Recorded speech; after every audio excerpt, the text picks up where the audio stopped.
Sa pagpapatuloy ng ating kwento, nagtungo ang ating bida sa kanilang tahanan, ang teritoryo ng Marchalide. Pagdating niya, sinalubong siya ng kanyang ama na agad nagtanong kung ano na naman ang ginawa ni Melfiera. Agad siyang humingi ng paumanhin, ngunit napatigil siya nang marinig ang sinabi ng kanyang ama, nais daw ng Duke of Galbraith na hingin ang kanyang kamay sa kasal. Dahil dito, kapwa nabigla at naguluhan si Melfiera, at ang kanyang ama kung ano ang nararapat na maging tugon nila sa liham ng Duke. Sa pabilyon ng Galbraith, kasalukuyang naghahain ng ulat si Aristide sa kanyang kapatid, ang kasalukuyang Crown Prince na si Maxim. Bagamat nais ni Maxim na tawagin lamang siya ni Aristide bilang Brother Maxim, imbes na kamahalan, mariing tumutol ang Duke. Ipinaliwanag niya na kahit magkadugo sila, naging opisyal na subject ni Maxim si Aristide mula nang ampunin siya ng pamilya Galbraith 17 taon na ang nakalipas, sa parehong taon na nakoronahan si Maxim. Napabuntong hininga na lamang ang prinsipe bago siya mapangiting nagtanong, ano ba ang hawak mo sa iyong likuran? Mariing itinanggi ito ni Aristide, ngunit patuloy siyang inaasar ni Maxim, na may kumpiyansang sinabing alam niya ang lahat, lalo na tungkol sa babaeng may pulang buhok. Bigla namang kinuha at tinikman ni Maxim ang jerky. Nang tanungin niya kung ano ito, ipinaliwanag ni Aristide na gawa ito sa karne ng Scots Beat Monster. Nagustuhan naman ito ng prinsipe kaya't agad niyang tinanong kung ang voracious villainess ba ang gumawa nito. Maayos na tugon ni Aristide, ang pangalan ng babaeng iyon ay Melfiera Marchalide. Saglit namang napaisip ang Duke, hindi niya inakalang ang tinutukoy nilang villainess ay isang babae na may kahanga-hangang pulang buhok, maamong mukha, at mahinhin ang kilos na siyang dahilan kung bakit agad siyang nabighani rito. Paglabas ni Aristide, hindi rin nakaligtas si Duke sa pang-aasar ni Chaos, katulad ng ginawa ng prinsipe kanina. Kalaunan, natagpuan siya sa gitna ng tahimik na kabubatan, malalim na nag-isip kung naunawaan ba talaga ni Melfiera ang tunay niyang hangarin. Samantala, sa loob ng mansyon, nag-uusap ang mag-ama habang pinag-iisipan kung totoo nga bang mula sa Duke ang sulat na yon, lalo na't nakalagay pa ito sa isang mamahaling lalagyan ng alahas. Gayunman, dahil ito ay personal na inihatid ng isang mensahero sakay ng Blaze Eagle na may dala pang crest ng pamilyang Galbraith, muling tinanong ng ama si Melfi kung ano ba talaga ang nangyari sa piging. Muling ikinuwento ng bida ang buong pangyayari noong siya ay iniligtas ni Aristide, ngunit dahil pakiramdam ng kanyang ama ay hindi siya karapat-dapat para sa isang duke. Nagpa siya itong magpadala muna ng pansamantalang tugon habang pinag-iisipan ang isang maayos na dahilan upang tanggihan ang alok na kasal ni Aristide kay Melfi.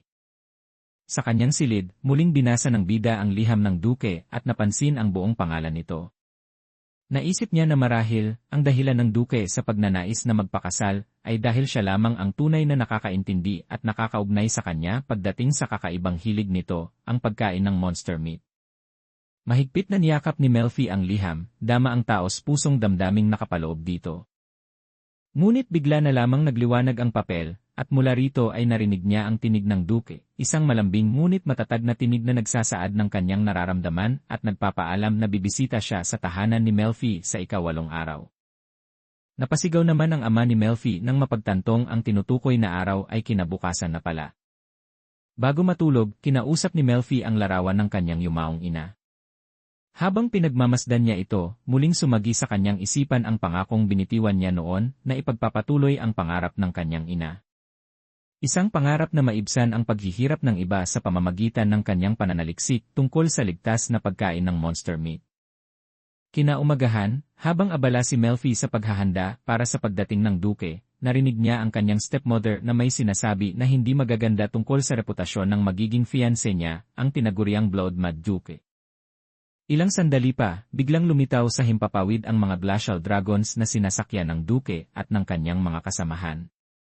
Napahanga si Melfi sa kamanghamanghang tanawin, lalo na sa karismatikong anyo ni Aristide, kaya't napasiksik siya sa likod ng kurtina habang patuloy na namamangha. Ngunit agad siyang sinigawan ng kanyang stepmother, na mariing nagsabing hindi siya dapat humarap sa mga bisita. Halatang ayaw nito sa Duke, ngunit buong puso namang ipinahayag ni Melfi na tatanggapin niya ang alok ng kasal nang walang pag-aalinlangan.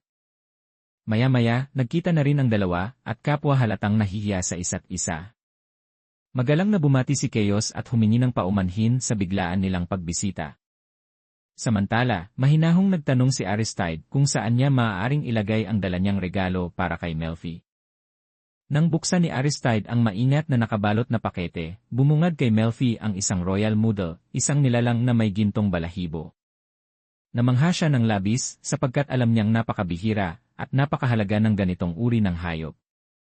Ipinahawak ni Aristide ang nilalang sa mga kamay ni Melfi upang iparamdam na buhay pa ito, at ipinaliwanag niyang ginamitan niya ito ng mahikang pampatulog dahil sa likas nitong pagiging mailap at mahirap hulihin. Agad namang naisip ni Melfi ang iba't ibang masasarap na putaheng maaari niyang ihanda gamit ang noodle. Taos-pusong nagpasalamat siya sa Duke, at may ngiti sa labi niyang sinabi kung gaano siya kasaya sa napakagandang regalong ibinigay nito. Dumating ang ama ni Melfi at agad na nagpasalamat sa Duke at sa mga kasama nito sa pagpunta sa kanilang tahanan. Humiling naman si Melfi na payagang mangaso ang mga dragon sa kabundukan, ngunit agad na itanong ng kanyang ama kung hindi ba kakainin ng mga ito ang noodle. Ngumiti si Melfi at ipinaliwanag na ang noodle ay regalo ng Duke para sa kanya, kaya't hindi ito sasapitin ng ganoong kapalaran. Doon napagtanto ng kanyang ama na alam pala ng Duke ang kakaibang panlasa ng anak pagdating sa pagkain. Agad namang nagsalita ang Duke at sinabing nauunawaan niya si Melfi, ang kanyang mga kagustuhan, pati na rin ang mga hindi magagandang usap-usapan tungkol sa kanya. Sa kabila ng lahat ng iyon, tapat niyang ipinahayag na nais pa rin niyang pakasalan si Melfi. Labis itong ikinatuwa ng dalaga, gayon din ng kanyang ama, na nakitang may taong tunay na tumatanggap at nagpapahalaga sa anak niya. Pagkatapos noon, magkasamang nagtungo sina Melfi at Aristide sakay ng isang glacial dragon patungo sa research facility na itinayo ng yumaong ina ni Melfi. Habang sila ay lumilipad sa himpapawid, napatingin si Melfi sa malayo at napagtanto niyang nararapat ng malaman ng Duke ang tunay na dahilan ng kanyang pananaliksik tungkol sa monster meat. Subalit, sa kabila ng hangaring iyon, hindi niya maiwasang makaramdam ng pangamba. Nag-aalala siya kung matatanggap ba at lubos na maiintindihan ni Aristide ang lahat ng katotohanan iyon, ang bahaging matagal na niyang ikinukubli sa mundo.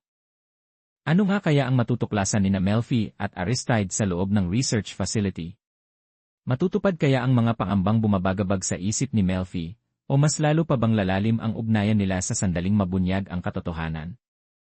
Nag-enjoy ka ba sa episode na to? Kung oo, palike naman ng video at huwag kalimutang mag-subscribe sa aming channel. Malaking tulong yun para sa amin bilang small content creators. Maraming salamat po, arigatou gozaimasu.